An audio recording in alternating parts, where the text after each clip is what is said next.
Sunday story Zen garden. जब मैं 1986 में मौलाना आजाद मेडिकल कॉलेज में था तो डॉक्टर B.S. राणा ने सर्जरी तो सिखाई मगर साथ में वैल्यूज बहुत सिखाई। वो कहा करते थे, the popularity of a man is known by the number of people who attend your funeral. और आज मैं उसको थोड़ा सा मॉडिफाई कर रहा हूं। The popularity of a man is known by the number of people who attend your farewell. Rafa Nadal.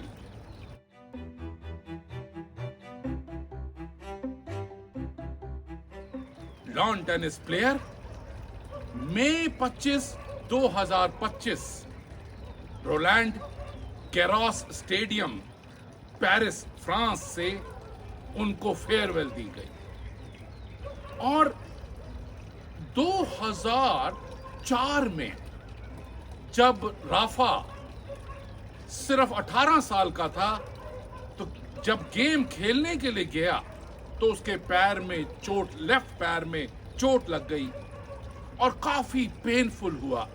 और वो क्रचेस के साथ जब वो स्टेडियम में गया तो वो मैच नहीं खेल पाया। और पूरी जांच करने के बाद डायग्नोसिस बना degenerative disorder of the navicular bone, जो लेफ्ट फुट में होती है, और उसका नाम होता है मुलर वीस सिंड्रोम।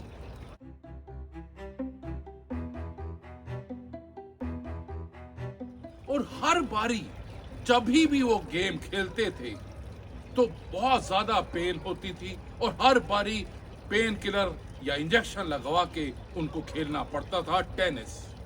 मगर उसी दिन जब वो क्रचेस में गए 2004 में, तो उन्होंने प्रण कर लिया कि अगले साल मैं ये फ्रेंच ओपन इसी रोलैंड गैरोस स्टेडियम में जीत के दिखाऊंगा।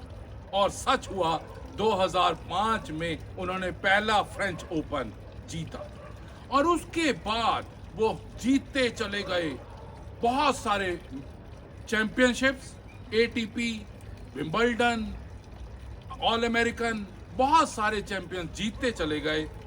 और 2022 में वहीं रोलैंड गैरोस स्टेडियम में जब वो खेलने गए तो इतना पैर था लेफ्ट पैर में, तो उन्होंने radio frequency ablation of the nerve करा के गेम खेली।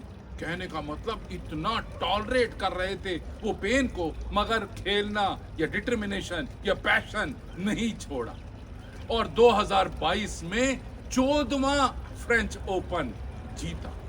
और अभी जब फेयरवेल हुई मई 25, 2025 को, तो रोलैंड गैरोस स्टेडियम के एडमिनिस्ट्रेशन ने उनको ऐसी फेयरवेल दी जो दिल को छू जाने वाली है।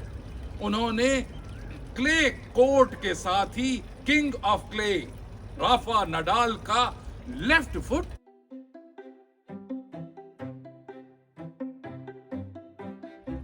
और उसका नाम और उसके ऊपर एक टाइल लगाई जो उस पे लिखा था 14 कि सारी फुटप्रिंट्स टिल एटर्निटी, बिल्कुल क्ले के लॉन टेनिस के क्ले के ऊपर ही, कोर्ट के ऊपर ही इस्टेब्लिश कर दी गई, जो सारी अगले 20 जनरेशन तक दिखाई देती रही। और दूसरा जो लेसन था, जो मैंने उस पूरी सेरेमनी को जब देखा, उसके बाद एक लेसन था कि राफा नडाल ने अपने तीनों प्रतिद्वंदी रॉजर फेडरर, नोवाक जोकोविक और एंडी मुरे को स्टेडियम में बुलाया और उनको तहे दिल से थैंक यू बोला कि आप तीनों ने राइवलरी तो करी, हम चारों ने मिलके, और मगर मैं आज आपका थैंक यू करता हूं अपनी फेयरवेल पे कि आपकी वजह से, तुम तीनों की वजह से मेरी गेम भी कितनी ज्यादा इंप्रूव हो गई। और पिछले 20 साल तक मैं चैंपियनशिप से चैंपियनशिप जीतता चला गया, बीजिंग में ओलंपिक्स और बाकी सारे इतने सारे ट्रॉफीज में जीतता चला गया। तो incredible Rivalry was there, but you have proven it that you are the best friends. What is the moral of the story? Moral of the story is victory belongs to the most tenacious. कि Rafa ने अपने पैर में दर्द होने के बाद भी एक्सक्यूसाइटिस से सफर नहीं किया. उन्होंने फिर भी जितना पैशन से, जितनी डिटर्मिनेशन से और जितनी गेम खेली और गेम आफ्टर गेम जीतते चले गए, इतने दर्द के बावजूद भी, इसीलिए वो अपने फुटप्रिंट्स टिल एटर्निटी वहीं उस स्टेडियम में छोड़ के चले गए. और दूसरा, अपने राइवलरी को भी एक पॉजिटिव तरीके से देखा और इसीलिए अपने आप को इंप्रूव करते हुए कहां से कहां पहुंच गए. Long live Rafa Nadal. Thank you very much. God bless you. Have a nice Sunday. I invite you now to go with Amélie and the President on the side of the net. You have left an indelible mark on Roland Garros. With your exceptional performances during almost 20 years, the French Federation of Tennis and Roland Garros have wished that this mark that you print on that court, Philippe Chatrier, will be embodied in a unique and unprecedented way.